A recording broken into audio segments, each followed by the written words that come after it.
नमस्कार, ओम श्री परमात्मने नमः। आज हमारा यथार्थ गीता का पहले अध्याय का चौथा भाग है।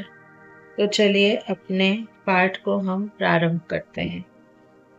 अथ व्यवस्थितान् दृष्ट्वा धातराष्ट्रान् कपिध्वज प्रवृत्ते शस्त्र संपाते धनुरुधम्य पांडव ऋषिकेशं तदा वाक्यमिदमाह महीपते सेनयोरुभयोर्मध्ये रथम स्थाप्य में अच्युत। अर्थात संयम रूपी संजय ने अज्ञान से आवृत मन को समझाया कि हे राजन, इसके उपरांत कपिध्वज वैराग्य रूपी हनुमान, वैराग्य ही ध्वज है जिसका ध्वज राष्ट्र का प्रतीक माना जाता है। कुछ लोग कहते हैं ध्वजा चंचल थी, इसलिए कपिध्वज कहा गया, किंतु नहीं।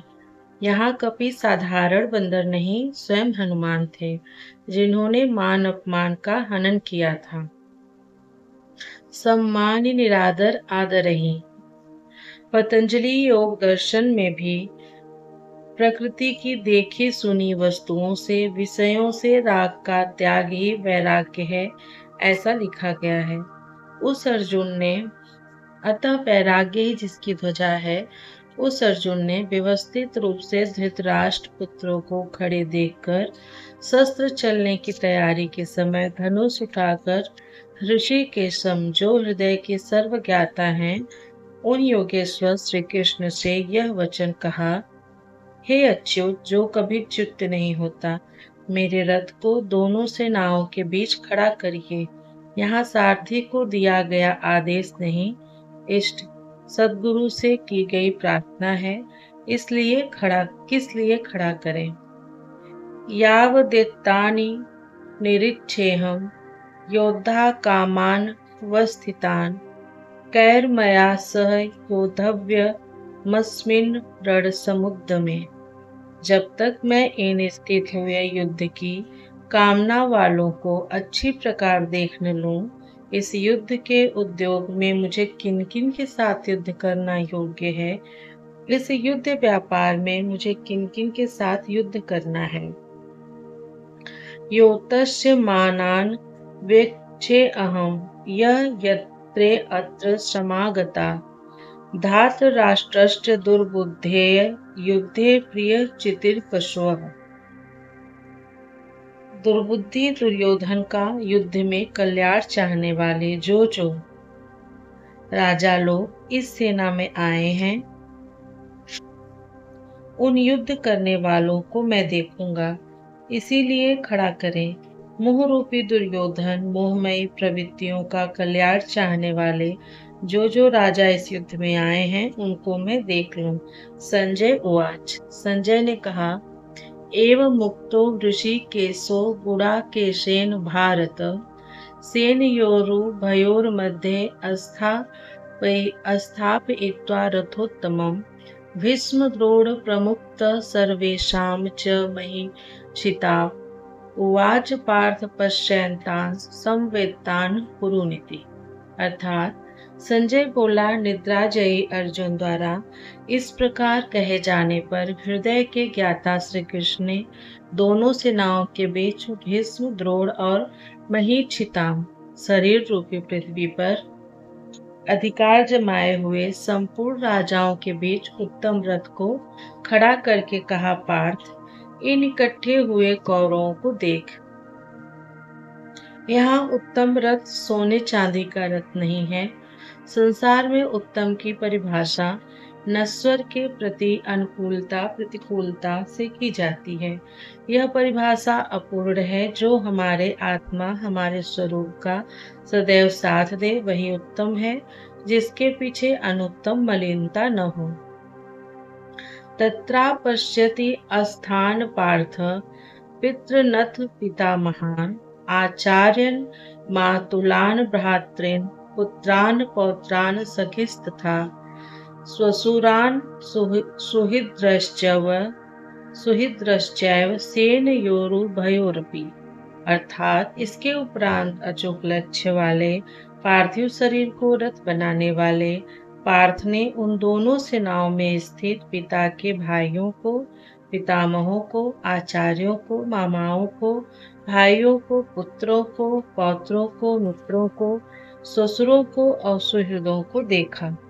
दोनों सेनाओं में अर्जुन को केवल अपना परिवार, मामा का परिवार, ससुराल का परिवार, सुहृद और गुरुजन दिखाई पड़े। महाभारत काल की गणना के अनुसार 18 अक्षौहिणी लगभग 40 लाख के समकक्ष होता है, किंतु प्रचलित गणना के अनुसार 18 अक्षौहिणी 6.5 अरब के लगभग होता है, जो आज के विश्व की जनसंख्या के समकक्ष है। इतने मात्र के लिए यदा कदा विश्व स्तर पर आवास एवं खाद्य समस्या बन जाती है। इतना बड़ा जनसमूह अर्जुन के 3-4 रिश्तेदारों का परिवार मात्र था। क्या इतना बड़ा भी किसी का परिवार होता है? कदापि नहीं। यह हृदय देश का चित्रण है। तान समीक्ष्य स कौन्तेय सर्वा बंधुन वस्थितान कृपया पर्याविष्टो विषीदन् निदमब्रवीत्।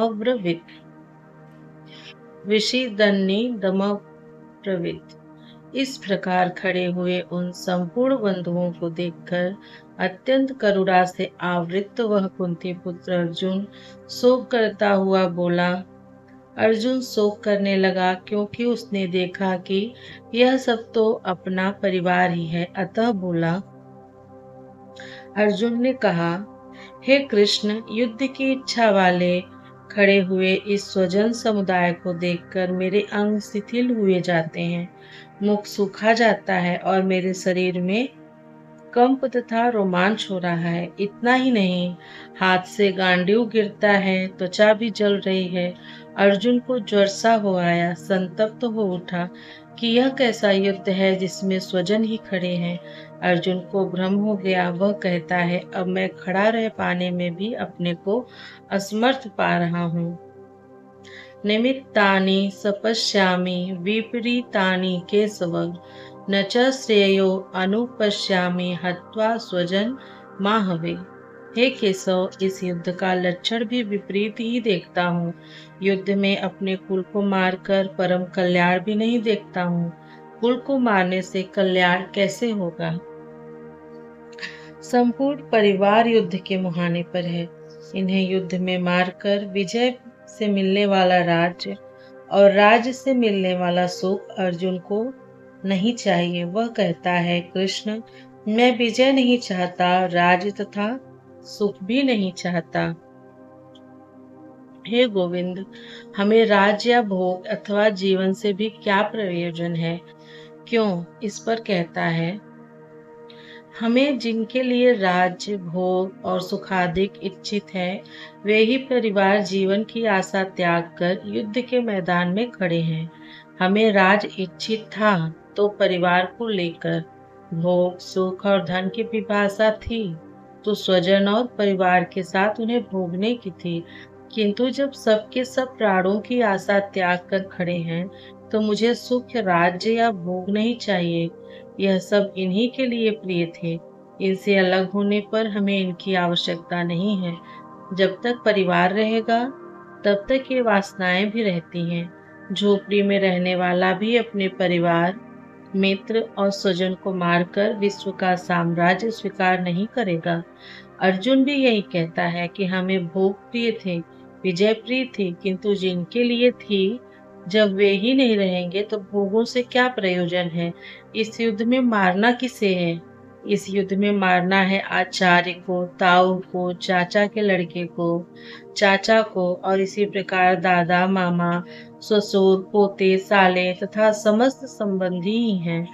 हे मधुसूदन, मुझे मारने पर भी अथवा तीनों लोगों के राज्य के लिए भी मैं इन सबको मारना नहीं चाहता। फिर पृथ्वी के लिए तो कहने की ही बात क्या है। 18 अक्षौहिणी सेना में अर्जुन को अपना परिवार ही दिखाई पड़ा। इतने अधिक स्वजन वास्तव में क्या हैं? वस्तुतः अनुराग ही अर्जुन है। भजन के आरंभ में प्रत्येक अनुराग के समक्ष यही समस्या रहती है। सभी चाहते हैं कि वे भजन करें, उस परम सत्य को पालें, किंतु किसी अनुभवी सद्गुरु के संरक्षण में कोई अनुरागी जब क्षेत्र क्षेत्रज्ञ के संघर्ष को समझता है कि उसे किनसे लड़ना है, तो वह हताश हो जाता है।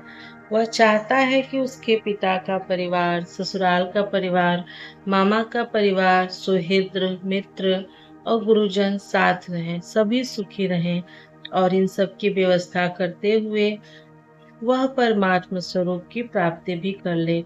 किंतु जब वह समझता है कि आराधना में अग्रसर होने के लिए परिवार छोड़ना होगा, इन संबंधों का मोह समाप्त करना होगा, तो वह अधीर हो उठता है। पूज्य महाराज जी कहा करते थे, मरना और साधु होना बराबर है। साधु के लिए सृष्टि में दूसरा कोई जीवित है भी, किंतु घर वालों के नाम पर कोई नहीं है। यदि कोई है तो लगाव है, मोह समाप्त कहाँ हुआ। जहाँ तक लगाव है उसका पूर्ण त्याग, उस लगाव के सह अस्तित्व मिटने पर ही उसकी विजय है। इन संबंधों का प्रसार ही तो जगत है, अन्यथा जगत में हमारा क्या है। तुलसीदास कह चिद विलास जग बूझत बूझत बूझे, विनय पत्रिका में लिखा है। मन का प्रसार ही जगत है। योगेश्वर श्री कृष्ण ने भी मन का प्रसार ही जगत है। योगेश्वर भगवान श्री कृष्ण ने भी मन के प्रसार को ही जगत कहा है। जिसने इसके प्रभाव को रोक लिया उसने चराचर जगत ही जीत लिया। केवल अर्जुन ही अधीर था ऐसी बात नहीं है, अनुराग सबके हृदय में है। प्रत्येक अनुरागी अधीर होता है, उसे संबंधी याद आने लगते हैं। पहले वह सोचता था कि भजन से कुछ लाभ होगा, तो ये सब सुखी होंगे, इनके साथ रहकर उसे भोगेंगे। जब वे साथ ही नहीं रहेंगे तो सुख लेकर क्या करेंगे।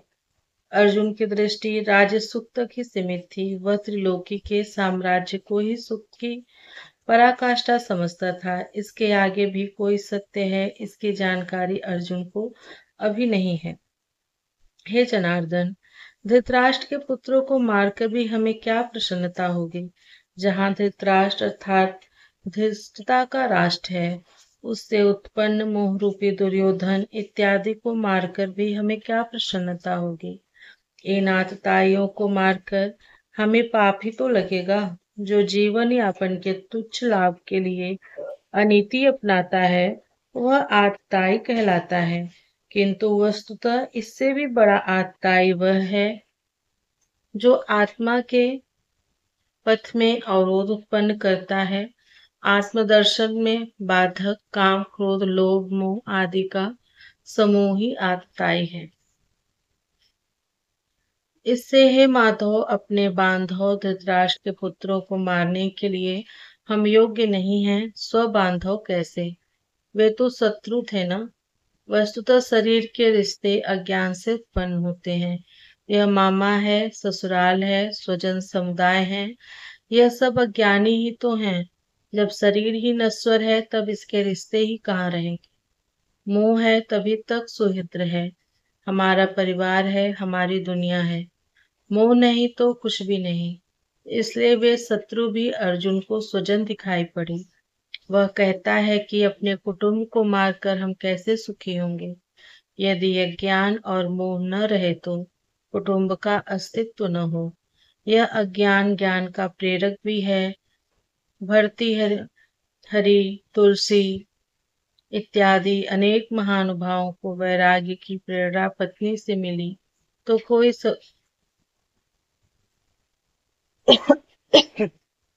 सौतेली माँ के व्यवहार से खिन्न होकर वैराग्य पथ पर अग्रसर हुआ दिखाई देता है।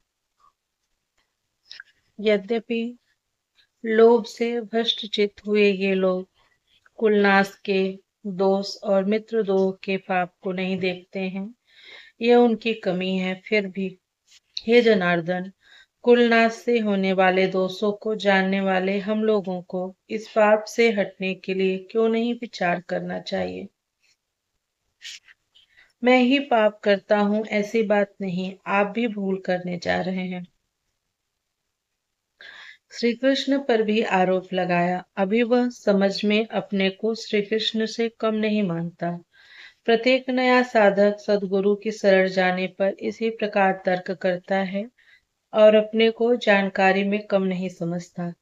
यही अर्जुन भी कहता है कि ये भले न समझें, किंतु हम आप तो समझदार हैं। कुलनाश के दोषों पर हमें विचार करना चाहिए। कुलनाश में दोष क्या है?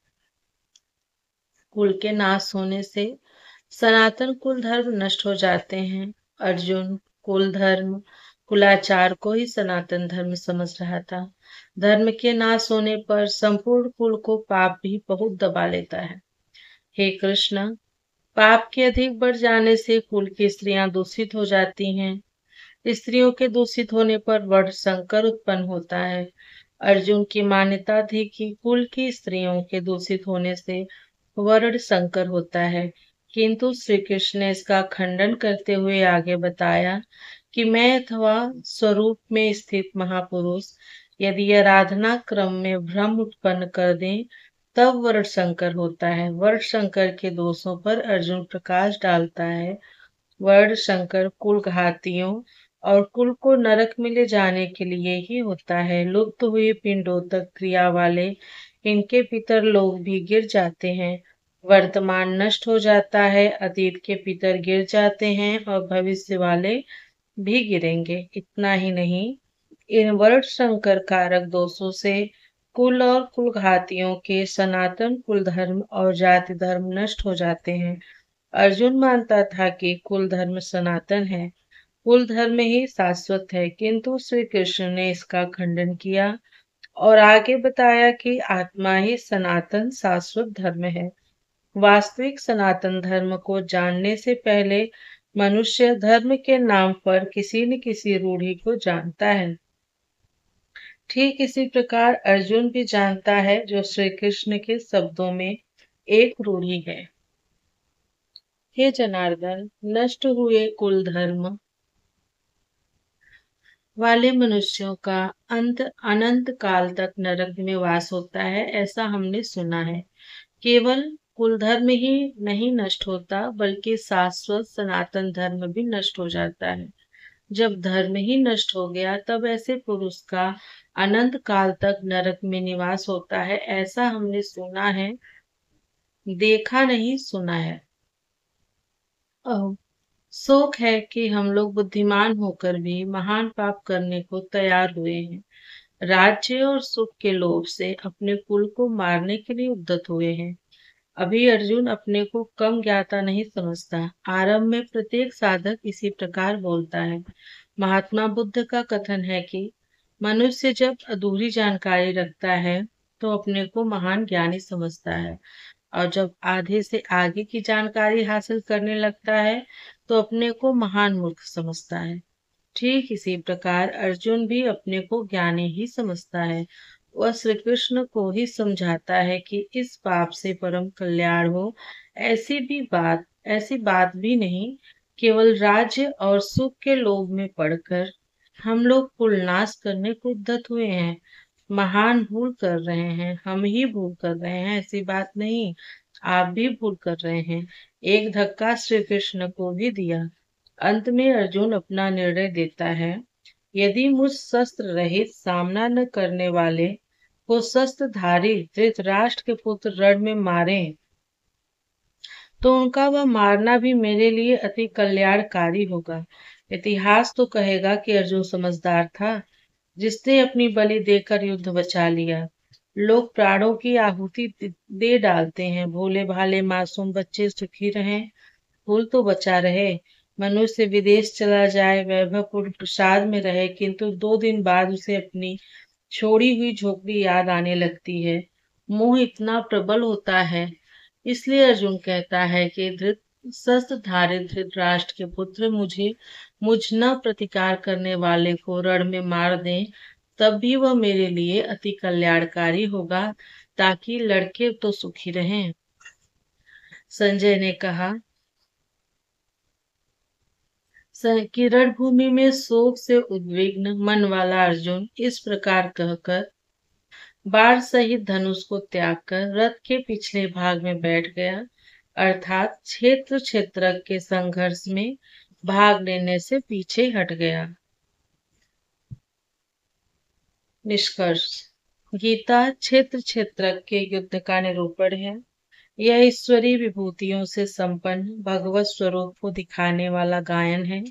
यह गायन जिस क्षेत्र में होता है वह युद्ध क्षेत्र शरीर है, जिसमें दो प्रवृत्तियां हैं, धर्म क्षेत्र और कुरुक्षेत्र। उन सेनाओं का स्वरूप और उनके बल का आधार बताया। शंख ध्वनि से उनके पराक्रम की जानकारी मिली। तदंतर जिस सेना को लड़ना है उसका निरीक्षण हुआ, जिसकी गणना 18 अक्षौहिणी लगभग 6.5 अरब कही जाती है, किंतु वस्तुतः वे अनंत हैं।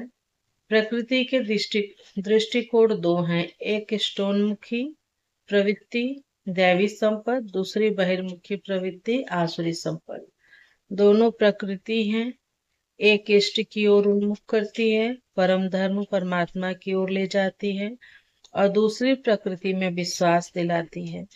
पहले दैवी संपद को साध कर आसुरी संपद का अंत किया जाता है, फिर शाश्वत सनातन परम ब्रह्म के दिग्दर्शन और उसमें स्थिति के साथ दैवी संपद की आवश्यकता नहीं रह जाती। युद्ध का परिणाम निकल आता है। अर्जुन को सैन्य निरीक्षण में अपना परिवार ही दिखाई पड़ता है, जिसे मारना है। जहां तक संबंध है उतना ही जगत है। अनुराग के प्रथम चरण में पारिवारिक मोह बाधक बनता है। साधक जब देखता है कि मधुर संबंधों से इतना विच्छेद हो जाएगा जैसे वे थे ही नहीं, तो उसे घबराहट होने लगती है।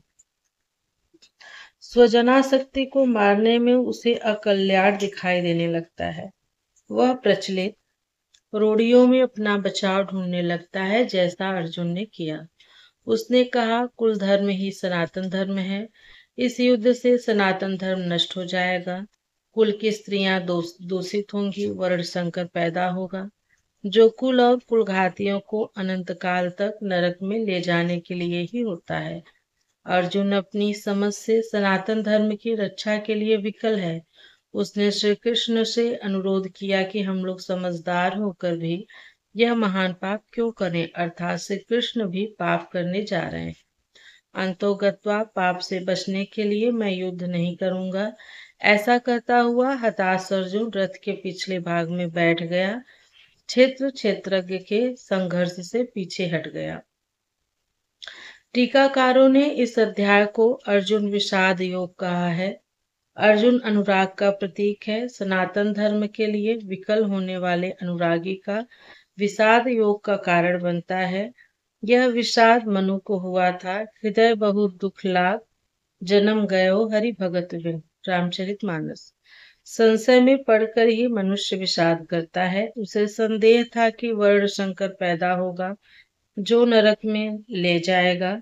सनातन धर्म के नष्ट होने का भी उसे विषाद था। अतः संशय विषाद योग का सामान्य नामकरण इस अध्याय के लिए उपयुक्त है।